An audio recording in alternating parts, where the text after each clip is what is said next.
નમસ્તે, હું છું વિક્રમ વકીલ અને આપ જોઈ રહ્યા છો હોટલાઇન ન્યૂઝ. તમિલનાડુની હાઈકોર્ટે એટલે મદ્રાસ હાઈકોર્ટે એક એવું ચુકાદો તો નથી આપ્યો પણ ઓબ્ઝર્વેશન એવું કર્યું છે કે કોઈ પણ ધાર્મિક ગુરુએ એમના શિષ્યોને જબરજસ્તીથી સંન્યાસ આપવા મજબૂર કરવા ન જોઈએ. એ મતલબ એક્ઝેક્ટલી કિસ્સો શું છે, કેસ શું છે, આપની સમક્ષ વાત કરું. એક રિટાયર્ડ પ્રોફેસર છે તમિલનાડુમાં. એમની બે દીકરીઓ વર્ષો પહેલા સદગુરુના આશ્રમમાં એટલે ઈશા ફાઉન્ડેશનમાં સંન્યાસી થઈને સંન્યાસ લઈને ત્યાં રહેવા માંડી હતી. ત્યાર પછી એમણે એમના પિતા સાથે સંબંધ કાપી નાખ્યો હતો. હવે આ બાબતે એમના પિતાએ મદ્રાસ હાઈકોર્ટમાં હેબિયસ કોર્પસ એટલે કે એમને શોધી લાવવાની અરજી કરી. કોર્ટે અધિકારીઓને કહ્યું કે આમને હાજર કરો કોર્ટ સમક્ષ, આ બંને છોકરીઓને. આ બંને છોકરીઓને કોર્ટ સમક્ષ હાજર કરવામાં આવી. ત્યારે એકનું નામ ગીતા હતું અને બીજાનું નામ શીતલ કે એ પ્રકારનું કંઈ હતું. એ બંને છોકરીઓ વિદેશમાં ભણી હતી, હાઈલી એજ્યુકેટેડ હતી. એક છોકરીએ લગ્ન પણ કર્યા હતા, પછી એને ડિવોર્સ થઈ ગયા હતા. પછી એવો સદગુરુ એટલે કે જગ્ગુ વાસુદેવન જે છે, જગ્ગી વાસુદેવન જાણીતા ધર્મગુરુ છે ભારતના, એમના સંપર્કમાં આવી અને એમના લેક્ચર સાંભળીને ઇમ્પ્રેસ થઈ. એમની ફિલોસોફી સમજાઈ ગઈ અને એમણે સંન્યાસ લેવાનું નક્કી કર્યું. આ બાબતે મદ્રાસ હાઈકોર્ટે કહ્યું કે જ્યારે જગ્ગી વાસુદેવને પોતાની દીકરીના લગ્ન કરાવ્યા છે, એને લગ્ન કર્યા છે, તો બીજી દીકરીઓને લગ્ન કરતા કેમ રોકી રહ્યા છે? ત્યારે એની સામે આ બચાવમાં વાસુદેવનના વકીલોએ એવું કહ્યું કે ભાઈ એમને જબરજસ્તીથી સંન્યાસ નથી લેવડાવ્યો, એમની પોતાની મરજીથી એમણે સંન્યાસ લીધો છે. એ બંને યુવતીઓએ પણ કોર્ટમાં એ પ્રકારનું સ્ટેટમેન્ટ આપ્યું કે અમે અમારી મરજીથી ગઈ છે, અમને કોઈ જબરજસ્તીથી સંન્યાસ લેવડાવ્યો નથી. હવે આ એક વિચારવા લાયક વાત છે આપણી સમક્ષ કે ભાઈ ઘણી વખત એવા કિસ્સા બને છે જૈન સમાજમાં પણ કે બાળ દીક્ષા લેવામાં આવતી હોય છે, ત્યારે પણ કેટલાક વિરોધ કરે છે કે ભાઈ આ બાળકોને આટલી કુંબળી વયે દીક્ષા આપવી જોઈએ નહીં. પણ એ આખો અલગ પ્રશ્ન છે, કારણ કે એમાં બાળક મેચ્યોર નથી હોતા. આ કિસ્સામાં તો બંને યુવતીઓ એટલે એકની ઉંમર 40 કે 42 અને બીજીની 30 વર્ષની ઉંમર હતી અને બંને પુખ્ત વયના હતા, વિચારી શકતા હતા સારી રીતે. અને જગ્ગી વાસુદેવે બે દીકરીના લગ્ન થયા હોય તો પણ એ બીજાને સંન્યાસ લેવા માની લો કે ફરજ તો ના પાડે, પણ કોઈને પ્રેરણા આપે એવું કંઈક એનું વર્તન હોય તો એમાં કોઈ જબરજસ્તી કરી નહીં શકે. આપણે એક દાખલો આપીએ તો મહાત્મા ગાંધીનો મોટા પુત્ર દારૂડિયા હતા, એટલે મહાત્મા ગાંધી એમને કહી શકે કે તમારા છોકરાને તમે દારૂડિયા રાખ્યા તો બીજા શું કામ દારૂ નહીં પીએ. એટલે ટૂંકમાં આપણે એ બાબતની આજે ચર્ચા કરવી છે કે આવી બધી બાબતોમાં કોર્ટનું ઇન્ટરફિયરન્સ કેટલું જરૂરી છે અને પુખ્ત વયની સ્ત્રીઓ જ્યારે પોતે નિર્ણય પોતાની રીતે લેતી હોય ધાર્મિક બાબતમાં, ત્યારે એક કદાચ કેટલાક આ કિસ્સાને પોલિટિકલ એંગલથી પણ જોઈ રહ્યા છે કે જગ્ગી વાસુદેવન અને નરેન્દ્ર મોદી વચ્ચે સારા સંબંધ છે, બંને એકબીજાના ચાહક છે, એટલા માટે પણ આખું પોલિટિકલ સ્ટેન્ડ લેવામાં આવ્યું છે. આ બાબતે આપણી સાથે ચર્ચા કરવા માટે આજે છે જાણીતા પત્રકાર હિમાંશુભાઈ ભટ્ટ. અને હિમાંશુભાઈ, સ્વાગત છે તમારું કાર્યક્રમમાં. હિમાંશુભાઈ, આજે તમિલનાડુ મદ્રાસ હાઈકોર્ટનો જે ચુકાદો આવ્યો છે, ચુકાદો તો નહીં પણ એક ઓબ્ઝર્વેશન છે આ પ્રકારનું, તો એ બાબતે તમને શું લાગે છે કે ભાઈ પુખ્ત વયની બે સ્ત્રીઓ પોતે નક્કી કરે છે કે હવે એમને લગ્ન નથી કરવા અને આશ્રમમાં રહેવું છે, તો કોર્ટ કઈ રીતે એમને એ પ્રકારની આગ્રહ પણ રાખી શકે એ બાબતનો કે ભાઈ કે જે ગુરુ ધાર્મિક ગુરુના આશ્રમ રહે છે એમને પણ કઈ રીતે ટીકા ટિપ્પણી કરી શકે કે તમારે એ યુવતીઓને સંન્યાસ આપવાની જરૂર નથી જ્યારે તમારી પોતાની પુત્રીએ લગ્ન કર્યા? હવે આમ જોઈએ આપણે વિક્રમભાઈ, વાતની શરૂઆત કરીએ તો પ્રથમ દ્રષ્ટિએ તો એ લાગે કે પરણેલા રહેવું, એકલા રહેવું, જીવન ત્યાગીને રહેવું, સંસારની અંદર રહેવું આ વ્યક્તિગત પ્રશ્ન છે અને વ્યક્તિ વિશેષ પોતાનો નિર્ણય લઈ શકે. સામાન્ય સંજોગોમાં લોકશાહીની અંદર પણ આ જ બનતું હોય છે, પણ જ્યારે આમાં રાજકારણ ભળે ને ત્યારે મોટી તકલીફ થાય. હું વારંવાર રાષ્ટ્રીય ચેનલો પર ઘણીવાર કહેતો હોઉં છું રાજકીય સંદર્ભોમાં કે એક આપણા દેશમાં પણ, યુરોપમાં તો આ સર્વત્ર થઈ ગયું છે, યુએસમાં તો બહુ જ બધું છે, એલસીએમ કબાલ જે લેફ્ટિસ્ટ લિબ્રાન્ડો જેને સામાન્ય માણસ અત્યારે વોક તરીકે ઓળખે છે. હવે તમે તમારી ઇન્ટ્રોડક્શનમાં એક વાત કરી કે સદગુરુના નરેન્દ્ર મોદી સાથેના સંબંધોને કારણે એને બદનામ કરવામાં આવી રહ્યા છે. અમુક રાજકીય પક્ષો પોતાનો રાજકીય ટોટો છે. 1-2 મિનિટ હું લઈશ આ પોલિટિકલ લીનેજ માટે, કેમ કે જ્યાં આગળ આ વસ્તુ બની રહી છે ને, તમિલનાડુ, કોઇમ્બતુર, ચેન્નાઈ એટલે કે મદ્રાસ જુનું, આ જગ્યાઓ પર ક્યારે ભારતીય જનતા પાર્ટી આ છેલ્લી ચૂંટણીમાં જે 10-12% વોટ જીતી એ સિવાય ભારતીય જનતા પાર્ટી 2 ડિજિટમાં પણ વોટ નથી. ત્યાંની પ્રજા અને ત્યાંની સ્થાનિક પાર્ટીઓ ડીએમકે તો એકદમ જ એથેસ્ટ છે, એટલે કે ભગવાનમાં સંપૂર્ણપણે નહીં માનવું. અને આ જે વોકિસ્ટ પ્રોપેગન્ડા જે છે આખો, કે ત્યાંની સરકાર જ એ કરી શકે કે મંદિર ઉપર ડિક્ટેટ આપી શકે અને મંદિરની કમાણી પોતાની રીતે લઈ શકે. બધા રાજ્યોમાં બનતું હોય છે. જ્યાં સુધી આપણે ત્યાં મંદિરો જ્યાં સુધી મુક્ત નથી થયા સરકારી એનાથી, પણ આ તો કહીને અને દાદાગીરી કરીને આ તમિલનાડુની અંદર બનતું આવ્યું છે. હા, હું શેના માટે કહી રહ્યો છું કે એક પૂર્વ ભૂમિકા છે જગ્યાની પણ. તમે જે કહ્યું ને કે સામાન્ય સંજોગોમાં જ્યારે 42 વર્ષની અને 35-37 વર્ષની ભાઈ બહેનો જ્યારે કોર્ટ સમક્ષ એમ કહે કે અમે અમારી મરજીથી રહ્યા છે, પછી કોર્ટને કોઈ સવાલ જ નહીં હોવો જોઈએ, કોઈ પ્રશ્ન જ નહીં હોવો જોઈએ. પણ તે છતાં કોર્ટ એમ કહે છે કે સદગુરુએ તેમની દીકરીના લગ્ન કર્યા છે, તો આ લોકોને એ કેમ? આ તો સીધી દ્રષ્ટિએ દેખાય છે કે એક ચોક્કસપણે આશ્રમને કે આ ફાઉન્ડેશનને બદનામ કરવાનું એક ષડયંત્ર દેખાય. આ રીતે જોઈએ તમે તો આ એક તરફ આ વસ્તુ આવે, બીજી તરફ તમે જુઓ તો બહુ સીધી વસ્તુ છે કે તમે કઈ રીતે બીજાને પ્રેરણા આપી શકો જ્યારે તમારી પોતાની દીકરીએ લગ્ન કર્યા હોય. શું સદગુરુએ પ્રેરણા આપી છે આ લોકોને છૂટા થઈ જવાની, ડિવોર્સ લેવાની? આ તો ડિવોર્સ લીધા પછી ગયા હતા આશ્રમની અંદર અને અધ્યાત્મ તરફ વળેલા છે. સદગુરુએ શું એ પ્રેરણા આપી છે આ બંને બહેનોને કે તમે સંસાર છોડી દો, મા બાપ સાથેના સંબંધો છોડી દો? અરે ભાઈ, સંસાર છોડી દે એટલે બધાની સાથેના સંબંધો તૂટી જ જાય. આપણા દેશમાં આપણે હજારો વર્ષથી આ જોતા આવ્યા છીએ કે જ્યારે આપણે તમે બાળકની વાત કરી ને, હું પહેલા ભારતની વાત કરું પછી યુએસની વાત કરું. એક જમાનામાં ભારતમાં ગુરુકુલ પદ્ધતિ હતી, ત્યારે મા બાપ જઈને પોતાના 5-7 વર્ષના બાળકને ગુરુ ઘેર મૂકી આવતા. હવે ગુરુ ઘેર મૂકી આવે પછી એ ગુરુ સાથેનો અને બાળક સાથેનો મા બાપનો સંબંધ કેટલો રહે?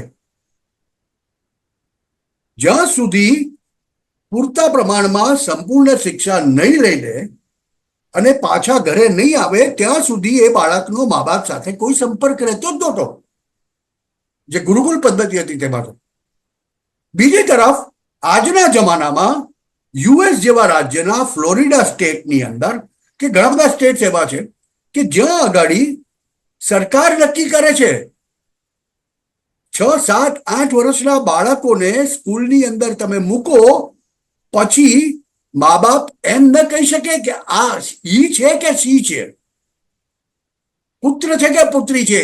એ 6-8 વર્ષના બાળકમાં શું એ બુદ્ધિ આવી જાય કે હું પુરુષ છું કે પુરુષલિંગ છું કે સ્ત્રીલિંગ છું? આ પણ બને છે. આ વોકિસ્ટ આઈડિયોલોજી છે. અને આ આઈડિયોલોજી એલજીબીટીક્યુ જે આપણે કહેતા હોઈએ છીએ ને, આ એનો ગુણધર્મ છે. હવે આવી સ્થિતિની અંદર આવી કોઈ વસ્તુ બને ત્યારે સ્વાભાવિક છે કે લોકોના કાન ઊભા થઈ જાય. લોકો વિચાર કરવા માંડે કે આ બધું થઈ શું રહ્યું છે. પણ આ આપણા દેશમાં જે આપણા વિપક્ષના નેતા છે અત્યારે, રાહુલ ગાંધી પોતે કહેતા હતા આ વિચારધારાની લડાઈ છે.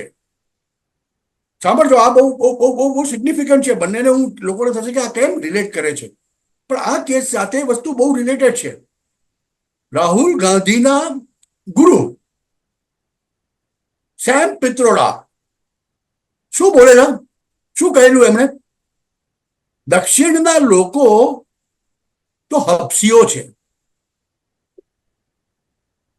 બરાબર છે. એમણે કહેલું પૂર્વના લોકો, નોર્થ ઇસ્ટના લોકો ચીના છે, પશ્ચિમના લોકો આરબ છે. આ શું કરતા હતા? કોને અધિકાર આપેલો એમને? પછી રાહુલ ગાંધી કહે છે આ તો વિચારોની લડાઈ છે. બે પેરેલલ લાઈન, જુદા જુદા પ્રકારના વિચારોની. આ જે વોકિસ્ટ છે, લેફ્ટિસ્ટ લિબરાન્ડોસ છે, એ લોકો માને છે કોઈ સરહદો નથી. બીજી તરફ આપણી ભારતની એક સનાતન સંસ્કૃતિ છે. એ પછી હિન્દુ હોય, જૈન હોય, બૌદ્ધ હોય, શીખ હોય, કોઈ પણ હોય, સનાતન સંસ્કૃતિની અંદર વડીલોનો આદર સતત થયો, પણ એટલો જ આદર વ્યક્તિની ઈચ્છાઓનો પણ થાય છે. પૂર્વકાલીન ભારતની અંદર, આજના ભારતની અંદર પણ સ્ત્રીનું સન્માન શું છે તે સનાતની જાણે છે. હવે આવી સ્થિતિમાં, આવી વસ્તુમાં હું તો બહુ સ્પષ્ટપણે માનું છું કે કોર્ટનો એ કોઈ અધિકાર જ નથી સાહેબ. કોર્ટ એટલે શું સાહેબ? આપણા દેશમાં કોર્ટ જ્યાં જાય ત્યાં દરેક જગ્યાએ ચૂંટેલી સરકારે લીધેલા નિર્ણયને પાછો વળવાનું કામ કરી રહી છે. આજે કોર્ટને એપોઇન્ટ કોણે કરી? શું કેટલાક પરિવારોનો પોતાનો એક દાયરો છે કોર્ટના એમાં? કોલિજિયમ સિસ્ટમ એટલે શું? મારા પિતાજી હાઈકોર્ટના જજ છે, એટલે હું પણ જજ બનીશ. માફ કરજો, મારે તો ઘણું બધું કહેવું છે, પણ અમે કાયદામાં માનીએ છીએ. હજુ પણ તે છતાં ભારતીય પ્રજા, સનાતની પ્રજા હજુ પણ કાયદામાં માને છે, એટલે કોર્ટની અવજ્ઞા નથી કરતી. પણ ઘણા બધા નિર્ણયો જ્યારે કોર્ટમાં બેઠેલી વ્યક્તિ, કોર્ટની અંદર બેઠેલી વ્યક્તિ, એટલે આપણે કહીએ છીએ ને કે ન્યાયની દેવી તો આંધળી છે, જોતી નથી સામે કોણ છે. એટલે તો કાળો પટ્ટો લગાવેલો હોય છે. હવે આવી સ્થિતિની અંદર આજે આપણે હમણાં આ કેસની વાત કરી રહ્યા છીએ, એમાં અંદર તો લગભગ કોર્ટના હુકમને કારણે 150 જેટલી પોલીસો આશ્રમમાં ગઈ, ઈશા ફાઉન્ડેશનમાં ગઈ, દરોડો પાડ્યો, બધાના આઈડેન્ટિફિકેશન ચેક કર્યા. ત્યાં સુધીનું એક પ્રકારનું જાણે કે આતંકવાદીઓને સમૂહમાં દરોડા પાડવા જતા હોય એ રીતે ગયા અને ત્યાં બધું કર્યું. અને આમાં કોઈ પોલિટિકલ સંચાર વગર આ થઈ નહીં શકે. નહીં, પોલિટિકલ સંચાર જ છે. તમે આ હિંમત કરી જુઓ કે જ્યાં આગળ કેન્દ્ર સરકારનું શાસન છે તે જ પક્ષના શાસનવાળા કોઈ રાજ્યમાં જઈને કરો. આ કેમ કે તમિલનાડુમાં છે, જ્યાં ડીએમકેની સરકાર છે, અને ડીએમકે સ્ટાલિન અને કરુણાનિધિના દીકરા સ્ટાલિન જે અત્યારે ડીએમકેની સરકાર ચલાવે છે, એના દીકરાને એમણે ડેપ્યુટી સીએમ બનાવ્યો છે. એ લોકોએ સ્પષ્ટપણે કહેલું કે આ ડેન્ગ્યુ અને મચ્છર છે, એમને તો મારી નાખવાના છે. સનાતન ધર્મ વિશે કહ્યું હતું ઉદયનિધિ, સનાતન ધર્મ વિશે. એટલે આ લડાઈ જે બેસિકલી છે ને, એ લડાઈ બીજા કશાની છે. હું જે વસ્તુને વાત કરી રહ્યો છું તે લડાઈ આ છે જ નહીં. આ તો એક બહાનું છે. મોકો મળી ગયો, આવું કઈ થાય એટલે મોકો મળી જાય. કેમ એવું થયું કે ગુજરાતમાં ભાજપની સરકાર હતી, પણ આશારામના કરતૂતો દેખાયા, પુરવાર થયા, અને આશારામને સજા થઈ. એ પણ નરેન્દ્ર મોદીના સમયમાં જ થઈ ને સાહેબ. જો એમ હોત કે બધું ખોટું જ હોત, પણ આ તો બહુ સીધી સાદી વાત છે. સદગુરુના આશ્રમની અંદર કોઈ 2 મહિલાઓ રહે છે, તે કોર્ટની સામે ઉઘાડે છોક જઈને કહે છે કે અમે આધ્યાત્મથી બંધાયેલા છે, એટલે અમે સંસાર ત્યાગ્યો છે, સંસાર ત્યાગ્યા પછી અમારે મા બાપ જેવું કંઈ હોય જ નહીં.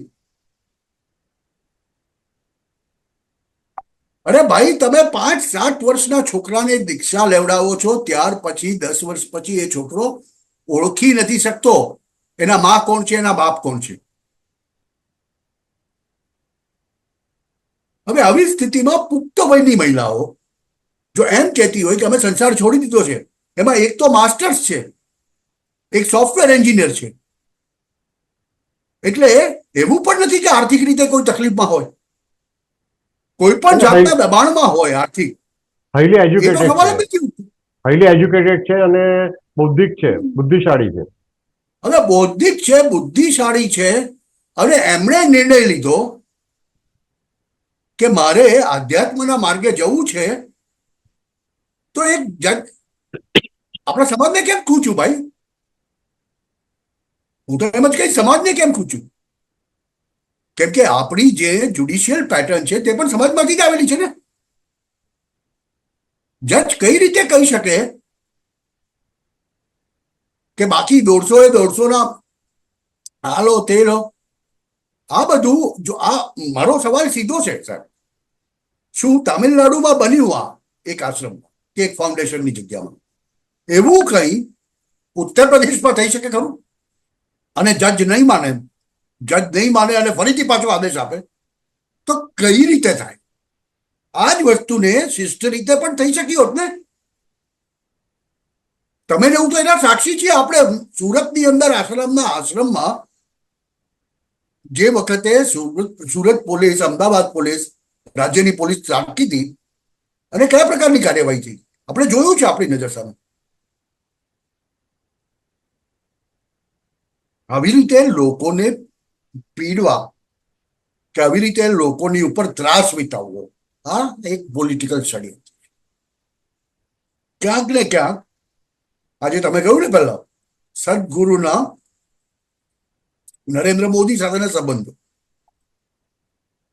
કેમ કે આપણે ત્યાં વિપક્ષ આપણે જોઈએ હિમાંશુભાઈ, તો ફક્ત હિન્દુ ધર્મમાં નહીં કે જૈન ધર્મ નહીં, બુદ્ધ ધર્મમાં પણ બાળકો, નાના બાળકો તિબેટમાં તમે જુઓ તો એ દીક્ષા લઈને ત્યાં એક સાથે સમૂહમાં રહેતા હોય છે. આશ્રમ કહેતા હશે કે શું કહેતા હશે મને બહુ ખ્યાલ નથી ટેકનિકલી એ, પણ ત્યાં એમને ધર્મની તાલીમ તો આપવામાં આવે છે, ઉપરાંત એમને શારીરિક બધી કરાટે જેવા એને પણ બ્લેક બેલ્ટ કરાટે, શારીરિક શક્તિશાળી થવાની બધી ટ્રેનિંગ પણ આપવામાં આવે છે બધી રીતે એમને. અને પણ છતાં એ બાળકો ફેમિલીથી દૂર રહે છે. તમે આ જ્યાં બુદ્ધ ધર્મનો ફેલાવો થયો છે, જાપાન કે ચીન કે થાઈલેન્ડમાં કે તમે જુઓ તો ઠેર ઠેર મઠ છે, મઠ એમના બધા ત્યાં, તો ત્યાં રહેતા જ હોય છે, પણ કોઈ દિવસ આ પ્રકારના વિવાદ થયાનું આપણે જોયું નથી. આનું સીધું દેખાય છે સાહેબ, સ્પષ્ટ દેખાય છે કે આ રાજકારણથી પ્રેરિત છે, કે ક્યાંક ને ક્યાંક સનાતનની અંદર ત્રુટીઓને, ફોલ્ટ લાઇન્સને જાણી જોઈને મોટી કરીને સમાજની સામે મૂકવાનો પ્રયત્ન કરવામાં આવી રહ્યો છે.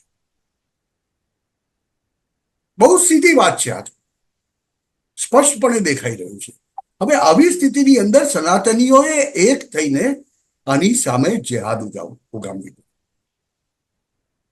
આમાં ખાલી હિન્દુઓની વાત નથી સાહેબ, ભારતની અંદર રહેતા દરેક ભારતીયની આ ફરજ બની જાય છે. હિન્દુની, જૈનની, બૌદ્ધની કોઈ વાત જ નથી, શીખની કોઈ વાત જ નથી. સાહેબ, શીખ સંપ્રદાય કઈ રીતે આવ્યો અસ્તિત્વમાં? સીધું ગણિત છે ને. એક જમાનામાં દેશના ચોક્કસ ભાગોમાં પહેલું સંતાન જન્મતું તે શીખમાં જતું, શીખ પંથમાં જતું. અલ્ટિમેટલી શું છે? એટલે આ બધી વસ્તુઓને આપણે ભારતના સંદર્ભમાં સમજવી હોય તો આપણે આ ક્યાં બની છે, કેમ બની છે, અને એની પાછળના તત્વો કયા છે તે જાણવા છે. અને અહીંયા તો કોઈમ્બતુર અને મદ્રાસ સીધું દેખાય છે સાહેબ. બરાબર છે. અને આપણે અહીંયા એ પણ વિચારવાનું કે આ મુદ્દો રાજકીય રીતે મોટો ઇસ્યુ બને ત્યાર પછી વિવાદ બીજે પાટે ફંટાઈ જતો હોય છે. એક આપણી ઇકોસિસ્ટમ છે, આખા વિવાદને નેગેટિવ સ્વરૂપ આપીને આગળ વધતી હોય છે. એટલે કોર્ટમાં આપણે જજમેન્ટ કે કોર્ટનું જે કંઈ નિર્ણય હોય એમાં આપણે ઇન્ટરફિયર નથી કરતા, એને આપણે સર આંખો પર. પરંતુ કોઈ બી પુખ્ત વયની વ્યક્તિ, એ સ્ત્રી હોય કે પુરુષ હોય, પોતાનું જીવન કોની સાથે વિતાવવું, કઈ રીતે વિતાવવું નક્કી કરવાનો અધિકાર એને છે. એટલું આપણે બધા માનીએ, એ જ સૌથી મોટી વાત છે. કોઈ અધ્યાત્મ તરફ વળી જાય તો આપણે બૂમાબૂમ કરી દઈએ છીએ. આજે ઇકોસિસ્ટમ છે ને, જે તમે જે ઇકોસિસ્ટમની વાત કરો છો, વિપક્ષની ઇકોસિસ્ટમ બૂમાબૂમ કરી દે છે. કોઈ અધ્યાત્મ તરફ વળી ગયું, સનાતન તરફ વળી ગયું તો બૂમાબૂમ કરે. પણ કોઈ ઊભું થઈને એમ કહી દે, કોઈ એક બહેન, કે ભાઈ હું તો બહેન નહીં, હું તો ભાઈ છું, LGBTQ, તો એનો વિરોધ આ વિપક્ષ કરશે? મારો આ સવાલ છે. જી જી, બરાબર છે, એકદમ વ્યાજબી વાત. થેન્ક યુ વેરી મચ હિમાંશુભાઈ. આવા પ્રકારના વિડીયો તમને જોવા ગમતા હોય તો હોટલાઇન ન્યૂઝ ચેનલને લાઇક, શેર અને સબસ્ક્રાઇબ કરો.